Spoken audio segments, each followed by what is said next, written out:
大家好，我係奶，我係叉燒啊。係啦。我哋今次呢集就主要講我哋嚟咗2年啦。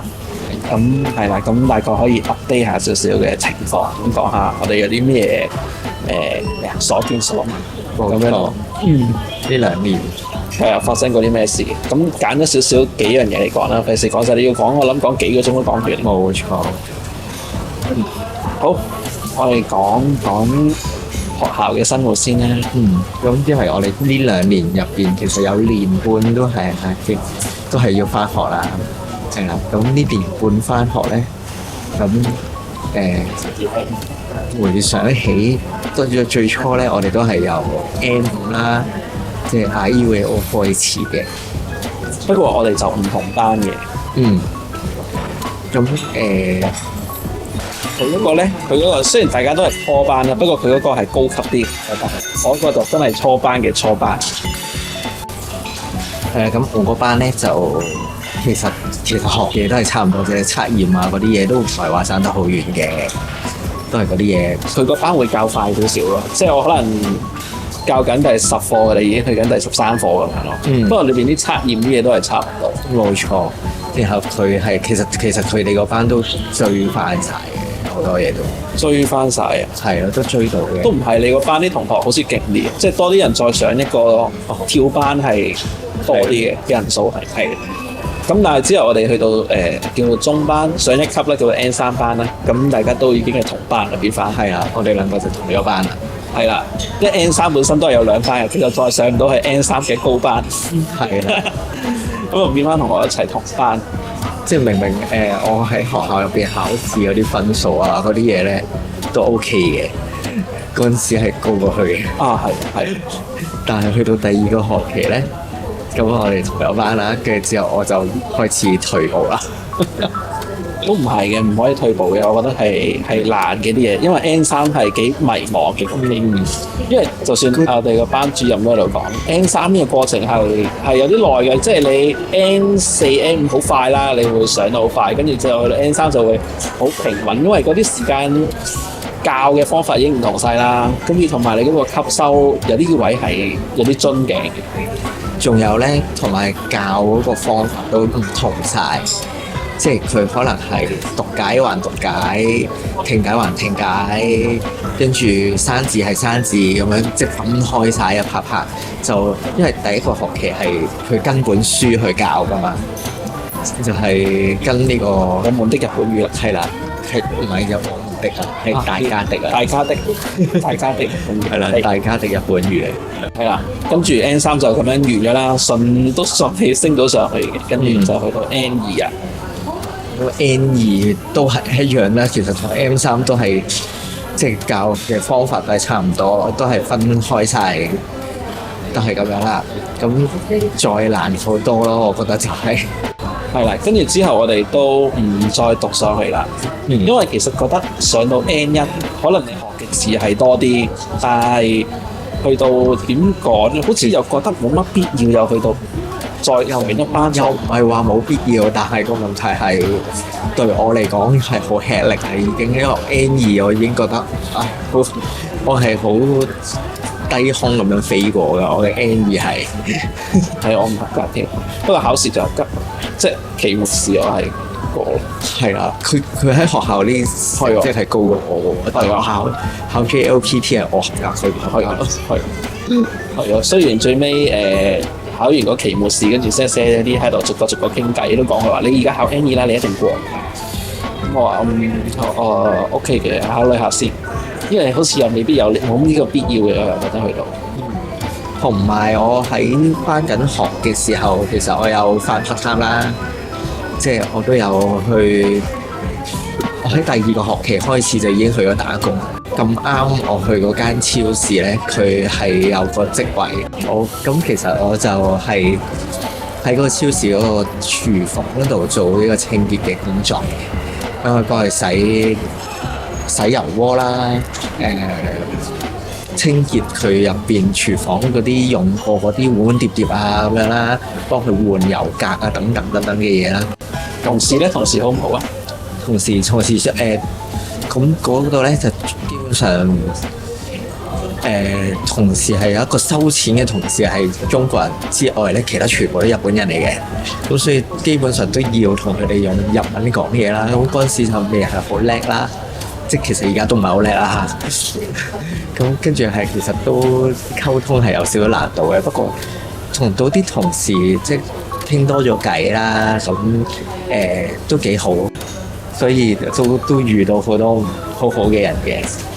我份工做到幾時話呢一個係當時記得咗幾時唔做㗎？上年8月咯，上年8月 resign 嘅，係啦，跟住 resign 咗咧，其實就走咗去做Donkey 啦。Donkey 係我入先嘅，我因為好快又揾到工，跟住之後你幾多月做嘅呢嗰時？其實12月尾咯，10月尾嘅咩？係啊，咁過咗聖誕節，記得去完迪士尼第二日我就要翻工啦。咁我真係玩多幾個月先喎。我記得我3月先做，係啦，3月我就 Donkey 嗰度做嘅。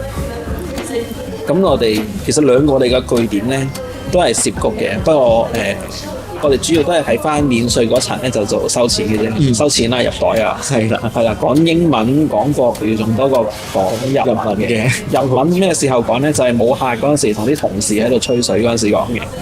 咁但係嗰個樓層咧，其實全部80%都係外國人嚟嘅。大家其實啲日文咧都係爛爛地，即係大家會就住嚟講啦，會講錯嘢啦，知道用嘅文化會唔啱，係有用嘅文化會唔啱啊。當然而家知道諗翻之前，啲字其實真係唔應該係咁樣講嘅，即係用啲好基本嘅字去溝通。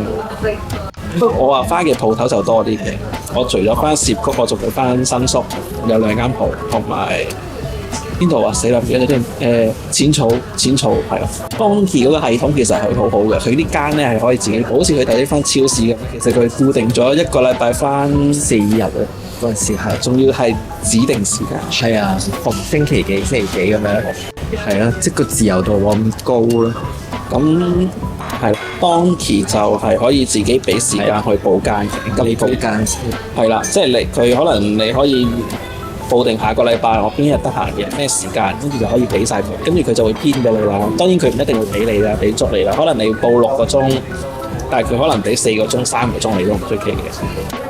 再之後咧就係加拿真係加拿讀完書畢業之後畢咗業啦，上年9月畢咗業啦，咁就真正，因為如果我哋揾唔到嘢做或者轉唔到個簽證嘅話咧，其實我哋學生個簽證、留學個簽證就會完咗咧，我哋就要翻香港噶啦。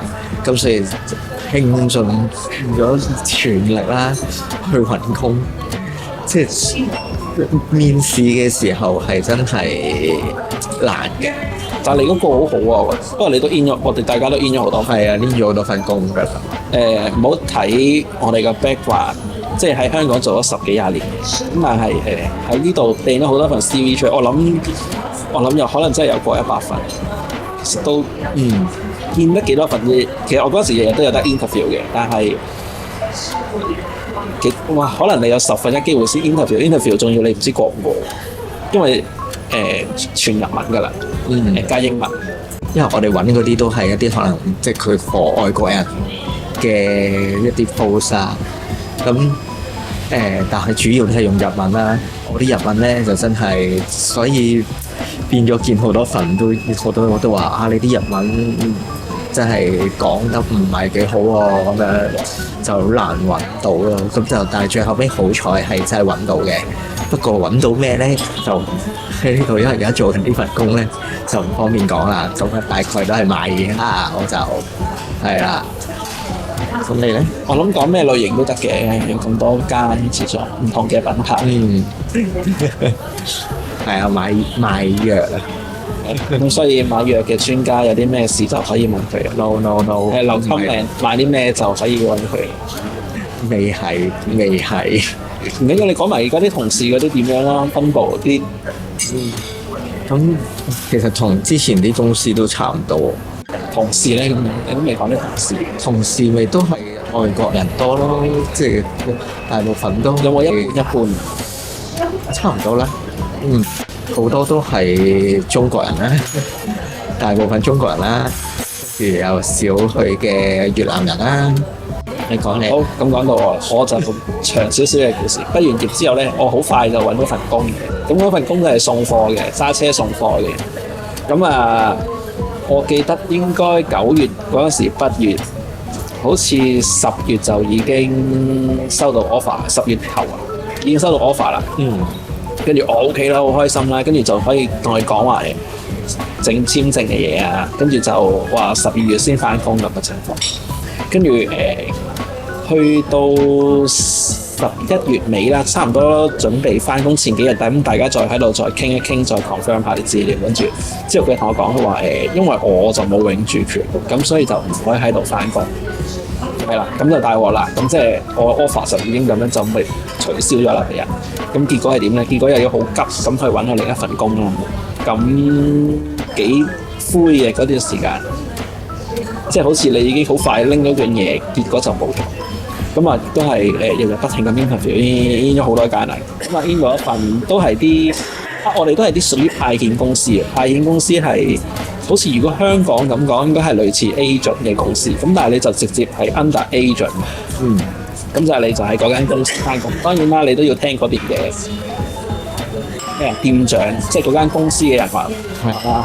咁但係我哋係直接唔係 under 嗰一間嘅直屬公司嘅，係啦，好得意嘅呢個文化又。跟住咁我就喺我就去咗一間名店嗰度做翻譯嘅。咁我喺表參度翻工嗰陣時，係啦。咁我諗鋪頭就主要冇啊，全部日本人啊，得我一個外國人。咁所以反而得我一個外國人咧，就反而啲同事就好多嘢會同人傾偈啊！我真係奇怪，佢哋覺得好得意嘅，有個始終有個外國人咁，所以問你好多古靈精怪嘅嘢啊，不停咁同你傾偈，好開心。喺嗰度2個幾月，點解講2個幾月咧？因為之後我就過2個幾月之後就調咗去銀座灣鋪。我喺表參道嗰邊嘅店長咧就話佢寫我個 report 好靚嘅，佢話跟住可能就俾上邊見到，跟住就覺得既然個能力有咁多，又識廣東話，又識講英文，又英文仲要好好嘅話，係啊，係咩？係佢話好好嘅，OK， 係啊。跟住國語，咁不如去銀座嘅鋪頭，反而會幫到公司，咁所以結果就好唔情願之下就調咗過去啦。咁我最尾嗰日仲係喊得好勁，唔係最尾係咁2日啊。最尾同埋尾嘅，因為佢哋仲送好多禮物俾我啊。咁我反而覺得嘅日本人係好過香港。我喺香港做過咁多份工都未試過 last day 嘅，就喺度喊到七彩。咁佢哋會為你鼓掌啊，會送禮物俾你啊。咁唔知啊，香港感受唔到呢種溫暖。冇啊，香港冇，真係冇。反而呢度唔知點解竟然令到我會咁樣。所以係咪因為香港嗰啲都係你自己要走嘅嗰啲？咁但係你已經2個幾月，好難會對一間公司同你一早就知道啊，你要 resign 咯。我都有諗過嘅，咁但係佢就話，因為我好人，所以大家都好錫我。係，所以日本係我覺得唔係好存在歧視外國人。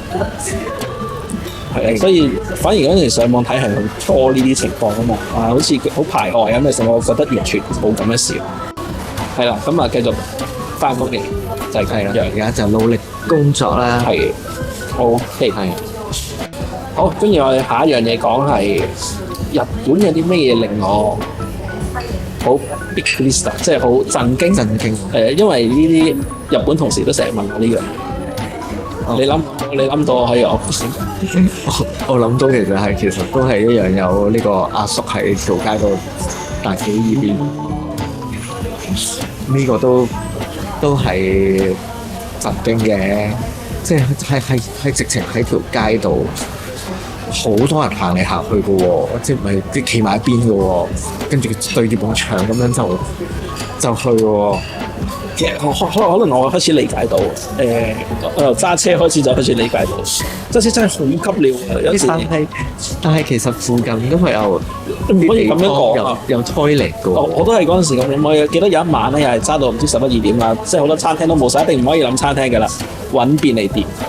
便利店去到可能11、2點，個廁所係唔開嘅，閂咗。係啊，我諗住有便利店衝入去，我買啲嘢，佢就會俾你去。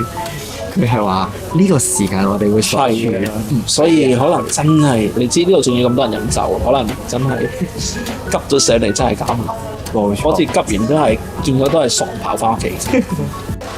跟住我嗰邊我諗都係地震。地震係地震呢個都可以講好耐嘅，真係。係最震驚嘅唔係震嗰下，最震驚係個電話。係好恐怖啊！記得嗰次嗰個咁嘅警報聲咧，真係會搞到我係個心唔舒服幾日㗎可以。嗰陣時第一次聽係瞓緊覺，應該凌晨4-5點嗰陣時4-5點啊！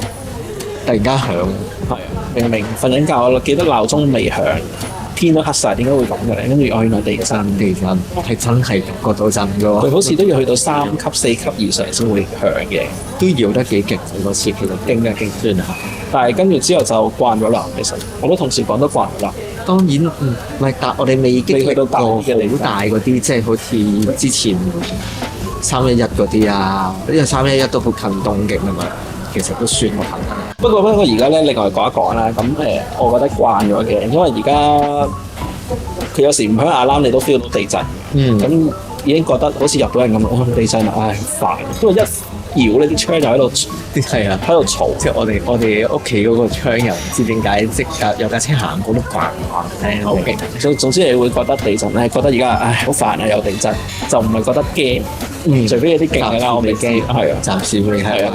跟住再落嚟就係講呢邊嘅季節四季鬧，成日都係我鬧嘅一樣嘢咧，就係冬天。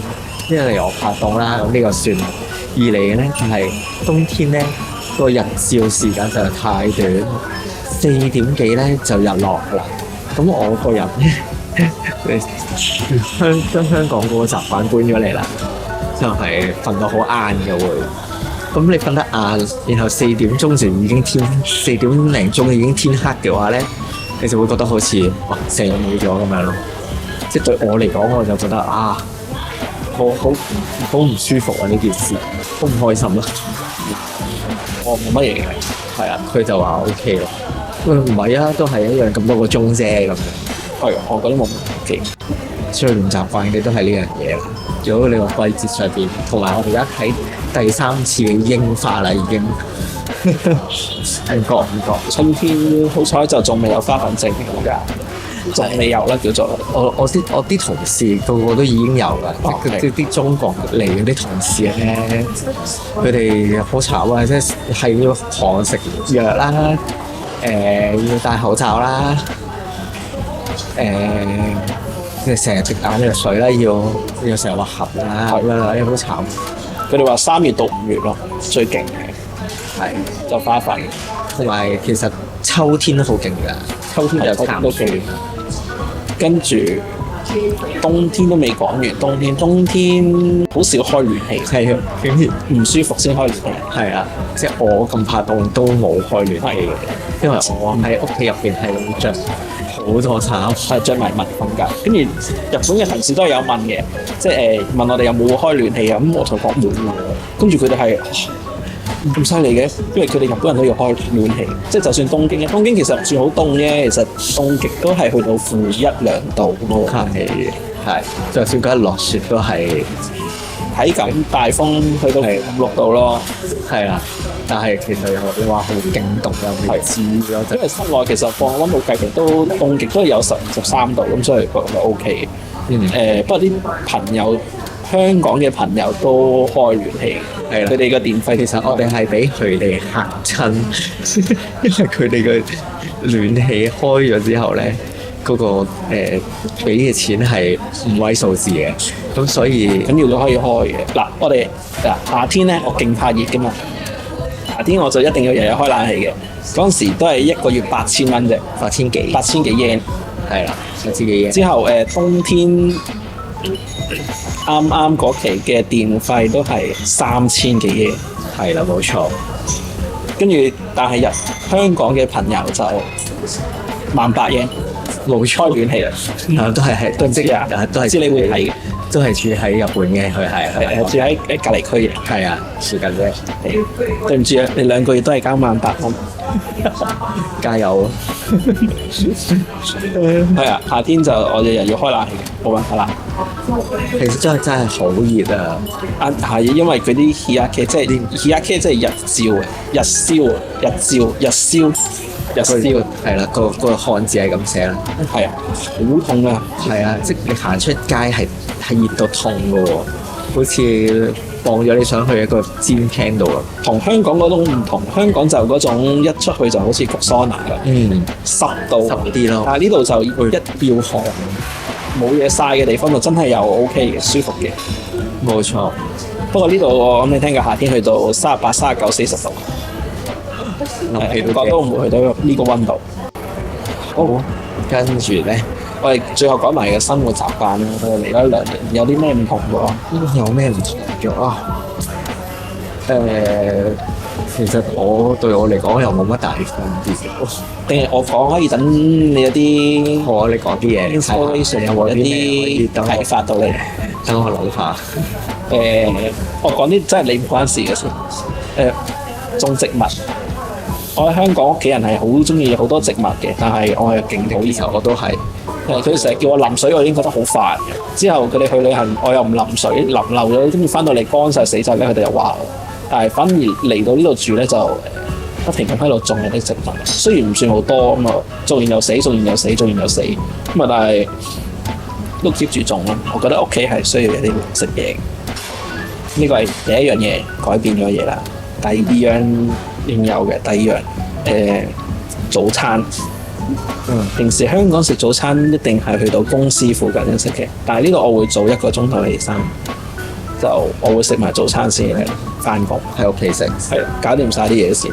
不過呢邊又真係唔興出街食早餐嘅，應該因為出街食早餐嗰啲全部都好，你可以去都選擇，因為你真係食你可以飲杯咖啡，食個三文治係啦，麥當勞咯，係都係嗰啲嘢啦，同埋你都要時間啊嘛，咁會鬼嘥時間，所以就早啲起身食，反正平啲，自己揀嘅嘢會好。冇錯。仲有冇？你有冇生活習慣？生活習慣分垃圾咯，不過我哋都唔算複雜噶啦，分垃圾。睇過好多其他嘅 YouTuber 咧，都會話分垃圾好難啊，又咁樣啊。咁我哋睇其實係 depends on 你嗰個區域啦，係點樣分嘅啫？你個區係點樣分啦？咁我哋嗰度咧，一般嗰啲垃圾咧細件嘅話，其實你掉晒一齊就得㗎啦。係膠樽啊、玻璃樽啊，佢就要分咯。其他嗰啲其實都唔使話點樣大分咯，因為有啲係要分到樽蓋啊，即係佢膠樽嗰啲樽蓋咧，你都要特別儲起佢啦。咁我哋就唔使分得咁細嘅。仲有咩習慣啊？仲有啊，我哋會自己煮嘢食咯，真係開始。哦，我呢個係冇辦法，呢度焗住係咁樣，自己煮嘢食平好多。冇錯。咁其實邊度都係嘅。好啦，我哋今日講到呢度先啦。係啦，呢個就係我哋呢兩年嘅心路歷程。係啊，係咧。咁如果大家想有啲乜嘢題材，咁係啊，想我哋去講嘅、去試嘅、去拍嘅，歡迎可以留低俾我哋。係啊，咁啊，我哋會去努力去做嘅。係。好啦，咁我哋今次中意條片就記得 like、subscribe 同埋 follow 我哋。係啦，冇錯。我哋下條片再見啦。好嘢，去上映啦，我哋。